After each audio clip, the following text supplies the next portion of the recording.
All right, so let's get back to, let's continue with looking at the overall architecture of a search engine. Again, this is based upon a paper by Turpin et al. From SIGIR 2007. I know that sounds like a long time ago, but the basic architecture stays the same. I think one of the things that, also to note, I just wanted to say, is that SIGIR, this is the Special Interest Group in Information Retrieval. This is the main sort of professional academic organization for the researchers and practitioners in information retrieval. There are many other conferences, but it's sort of the most significant, most prominent conference. All right, so what do we have here? Well, let's start at the far end. And, you've got the web out there, right? And from the web, what we're going to do is, we've already talked about this, is that we're going to have some sort of crawler that's going to be going over and fetching all these web pages for us. Then this is going to feed into the indexing engine.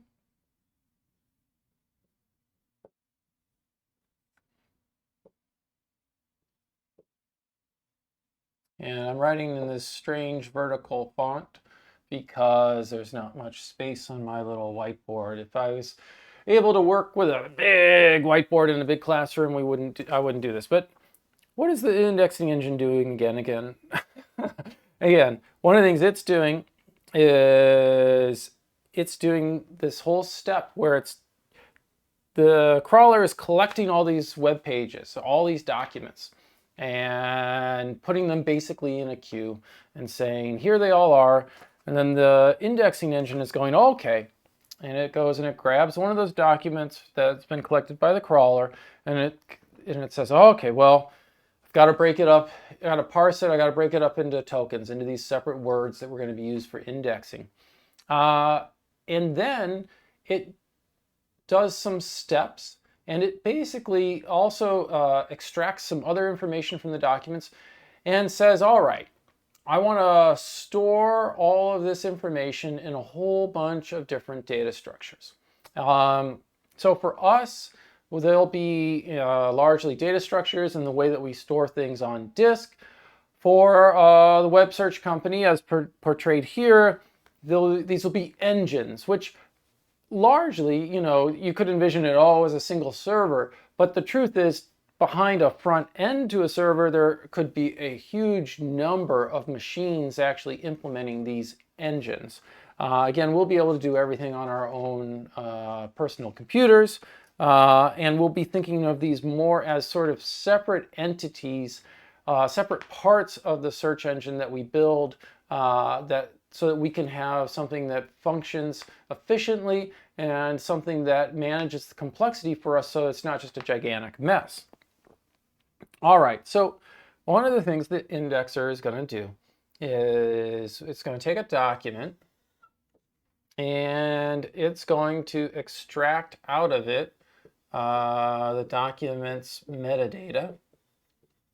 And this metadata, there are things along the lines such as the title of the web page. Okay. The URL of the web page, where is it actually located on the web, etc. All right, and so this we go and we stick in, we feed those components to the metadata engine. And this is an engine that's, to a large extent, like a big database. And so basically we're going to say, oh yeah, I've got this document, and it's going to tell it, this is document 1, or this is document 5,053 or something. It's going to give it a document ID, and then it's going to tell you, and I want you to store for this document ID I want you to, here I've got a title for you, I've got a URL, I've got, maybe in our case, we're going to store a separate document identifier, which we'll call a docno, and we'll get to what that is in a moment, but it's sort of part of the TREC process, a way to identify documents. So you're going to have all these sorts of things that are about the document. They're not things that we're going to be needing to use during the query processing to actually, it'll be part of the query processing, but it won't be part of the ranking. Okay, so these are things that we may very well want to help us display things or be able to later retrieve about a document efficiently, but these are not items that are part of the ranking, so to speak. And so this is sort of like a large, again, large database that's looking up by a document ID that we send along, plus some other structured data. So this is it's really, yeah, definitely. I would definitely call it like a fancy database. Now, one of the things next we're going to do is we're actually going to take, we've got a whole document, and we're also just going to pass that whole document off to the Snippet engine. Okay. And so, yeah, we send off the whole document there, and the Snippet engine, so it's basically, again, we're going to send it, in each one of these cases, we're sending it an ID and a document. So we're always sending an ID along, which we're keeping, and we're going to go and send that into the Snippet engine. And the Snippet engine's job is to efficiently store this single document internally for us. And it might very well be a reduced form of the document rather than the original full web page, but it could very well also just be the full web page. What the heck? It might store multiple copies of it, depending on how many resources we have and what would be efficient. The notion is that when it comes time to make these snippets, these query bias snippets that are shown in the user interface, basically we will obtain the ranking, and then we'll know which documents we want to show, these first 10 documents, let's say. But then we need to build those snippets. And to build those snippets, what we really want to do is we want to return to the actual pages to investigate what parts of them do we want to show to the user. And so that's going to be the job of the Snippet engine, is when given a query and given some documents, generate nicely crafted snippets for display on the user interface. All right. Then, quite sensible for an indexing engine is to send off to the ranking engine basically the what we'll call the inverted lists here, or we could call them the postings. But basically these are the core part of the inverted index. And we can think of them going into and being stored by the ranking engine. The ranking engine is going to have a responsibility for, when it receives a query, determining which documents should be shown to the user, which are the ones that we think the user will find most useful. All right.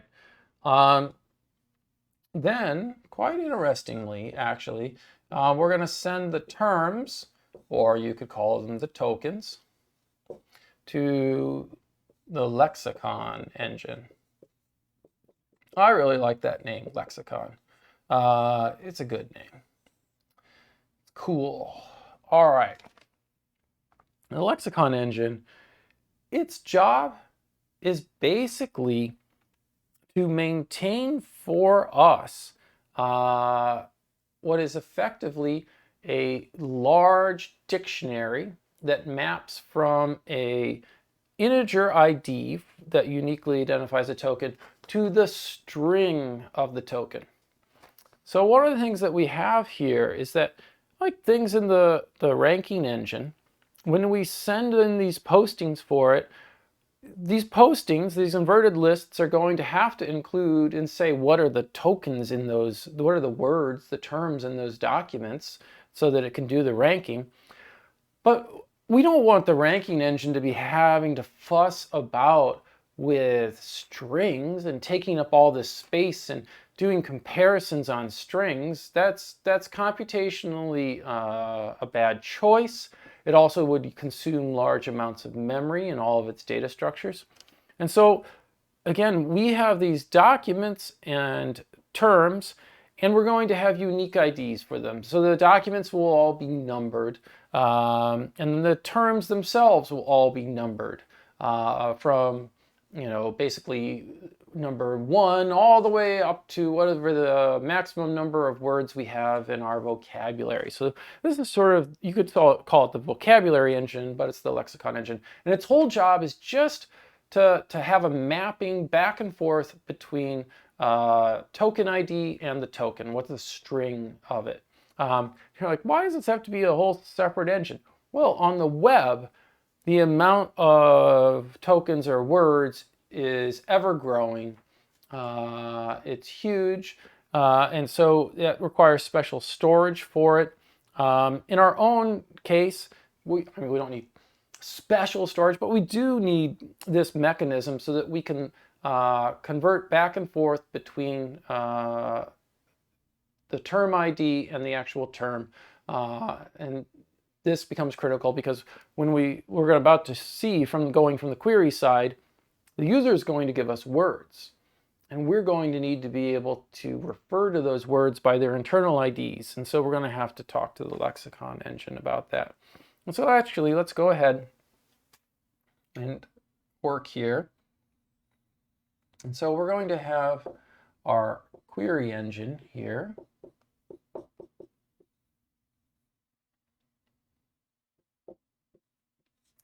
And we're going to have our friendly user. And the user goes and sends in query. So basically, this is the front end of the system.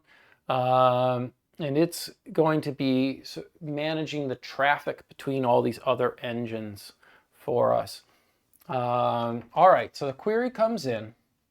And the query engine goes, all right, well, what I need to do is I need to obtain what are the actual term IDs? What are the internal identifiers, as I said? So it goes and it sends over here. It goes ahead and sends in the query string. And the lexicon engine knows how to take that query string, tokenize it, break it up into individual tokens. Then it goes and looks up in its, basically its map, its dictionary, and goes, oh, the word dog maps to, number 63. The word cat maps to word 123. Okay, so we're going to send back those two numbers, those term IDs, because maybe the person's query was dog cat. I don't know why. But anyway, they send back those term IDs to the query engine. That's all. That's what the lexicon's job is. Take in words, give me back the internal IDs. So now the query engine goes, I know that the query is actually represented by these following internal term IDs. Great. Now I can communicate with the ranking engine. And so it goes next and it sends in the term IDs to the ranking engine. The ranking engine works over its inverted lists that it's built up. It works by taking a term ID and fetching the postings or the inverted list for that term ID. That postings list will contain all the documents that contain that word and all the counts of that word in that document, and potentially positional information and other sorts of things as well. And so it fetches those postings for each of the terms that it's been given. And from that, then it knows all the documents that contain those terms, and it is able to run its algorithm over those postings lists and compute and say, I think these 10 documents are the one the user might find most useful. And so it goes then and it sends those document IDs back to the query engine. The query engine goes, great, that's fabulous. I've now got the documents I need to show to the user, but all I have are a bunch of identifiers. That's not enough. I would really, really like to be able to display some other things for it, okay? And so what it goes and it does, and it says, I'd love some snippets. And so it sends across the query term IDs and the doc IDs.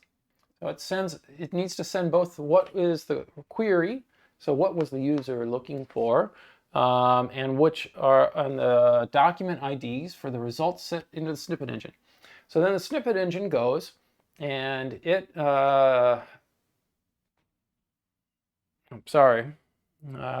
it's probably actually not the query term IDs, it's probably just the query terms themselves. But anyways, it could, depending upon how things are implemented in the snippet engine, it could be either or.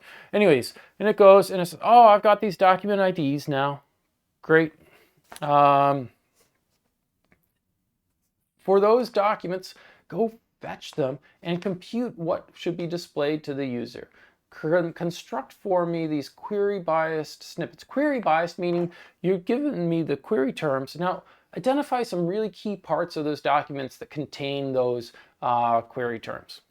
And that way it'll formulate the snippets, and back we get a snippet per document. Now that's not enough. That's just the snippet portion of the results. We still would like to actually display on web pages. They have titles, they also have URLs, and they might have creation dates and how recently they were crawled and some other metadata about the document that we want to display in that result. We don't want just the textual snippet. We want, a title and a URL. And so the query engine, at the same time that it had requested the snippets, it actually in parallel had gone and asked the metadata engine. So once it had the doc IDs, it could do both of these in parallel. So it sent the doc IDs into the metadata engine, and it got back out the title, the URL, etc.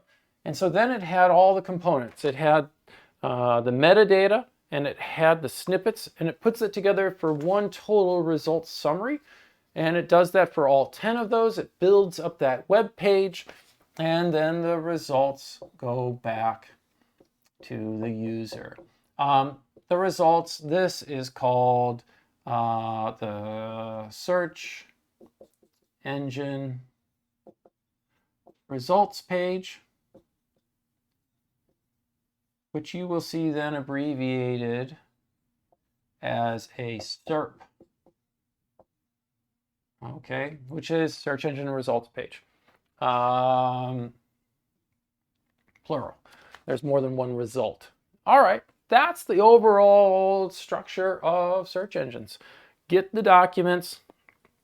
When indexing them, store their metadata, store the documents for later computation of snippets, invert the data for fast retrieval with the ranking algorithm, and maintain a mapping between an internal ID and the actual string, and be able to go back and forth between those.